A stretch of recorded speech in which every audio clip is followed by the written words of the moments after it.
x equals to p and y equals to q। So यहाँ पे हम message क्या दे सकते हैं, C out it is parameterized constructor, and यहां पर हम फिर से लिखेंगे ENDL, that is end the line. Now again अब मुझे यहाँ पे कॉपी कंस्ट्रक्टर बनाना है। सो वंस अगेन मैं एक कंस्ट्रक्टर यूज कर रहा हूं सैंपल, जिसके अंदर आपको एक ऑब्जेक्ट यूज करना है as a parameter. So sample type का मैंने लिया रेफरेंस वेरिएबल t, और फिर यहां पर मैं क्या कर रहा हूं, यहां पर मैं यूज कर रहा हूं लाइक कि x इक्वल्स टू उस ऑब्जेक्ट का x and y equals to उस ऑब्जेक्ट का y। ओके, यानी कि एक ऑब्जेक्ट का डेटा दूसरे को कॉपी करना, दैट इज कॉपी कंस्ट्रक्टर। सो मैं यहां पे फिर से एक मैसेज लिख रहा हूं, C out it is copy constructor, it is copy constructor. Okay, ENDL। So कुल मिला के मैंने एक ही प्रोग्राम में 3 कंस्ट्रक्टर्स बना लिए, दैट इज कंस्ट्रक्टर ओवरलोडिंग का कंसेप्ट। अब मैं यहां पे चाहता हूं कि हर ऑब्जेक्ट का डेटा शो भी हो जाए। सो void एक शो डेटा नाम का फंक्शन हम बनाते हैं। इसके अंदर हम क्या करेंगे, जो क्लास का डेटा है x एंड y वो प्रिंट करने की कोशिश करेंगे। So C out data equals to x बीच में space and y, okay, and then again ENDL new line. Okay, so 3 constructors और एक शो फंक्शन। चलो यहाँ पे हम क्लास को करते क्लोज, सेमीकोलन। अब आ जाते हैं मेन प्रोग्राम के अंदर, void main। यहां हम क्या कर रहे हैं, सबसे पहले क्लियर स्क्रीन, ताकि आउटपुट पे स्क्रीन क्लियर हो जाए। देन उसके बाद में हम क्या यूज करेंगे, ओके, तो यहां पर हम क्या करेंगे, हमारे क्लास का जो नाम है दैट इज सैंपल।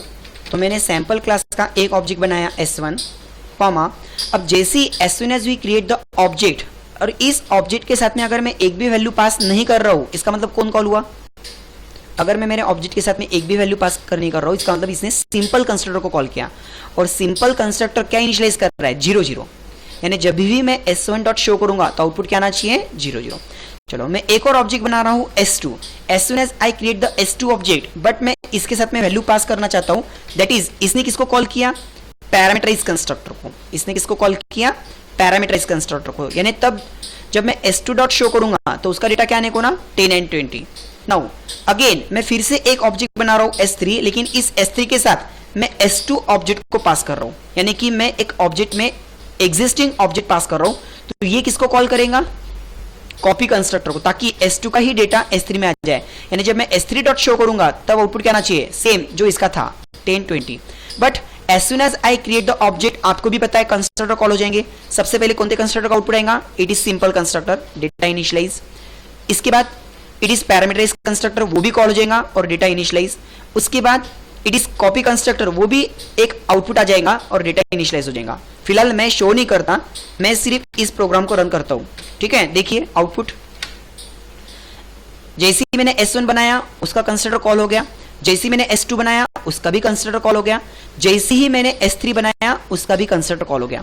अब जो तीनों के पास में डेटा है, मुझे अगर उन्हें शो करना है तो मुझे यहाँ पे क्या करना पड़ेगा, S1 डॉट शो डेटा, ताकि उसका आउटपुट क्या आएगा, 0 0, डेटा इक्वल्स टू 0 0। जब मैं S2 डॉट शो करूंगा तो उसका डेटा क्या प्रिंट होगा, 10 एंड 20। और जब मैं S3 डॉट शो डेटा करूंगा तब उसका आउटपुट क्या आएगा, सेम 10 एंड 20। ओके, देखो रन करते प्रोग्राम को कुछ इस तरह से। ओके, सो आई होप आप लोगों को ये वीडियो समझ में आया होगा। Simple constructor, parameterize constructor, copy constructor, ये कंसेप्ट भी समझ गया। और अगर मैं 2 या 3 कंस्ट्रक्टर एक साथ यूज कर लेता हूं, then that concept is called constructor overloading. That concept is called constructor overloading. Okay, thank you so much.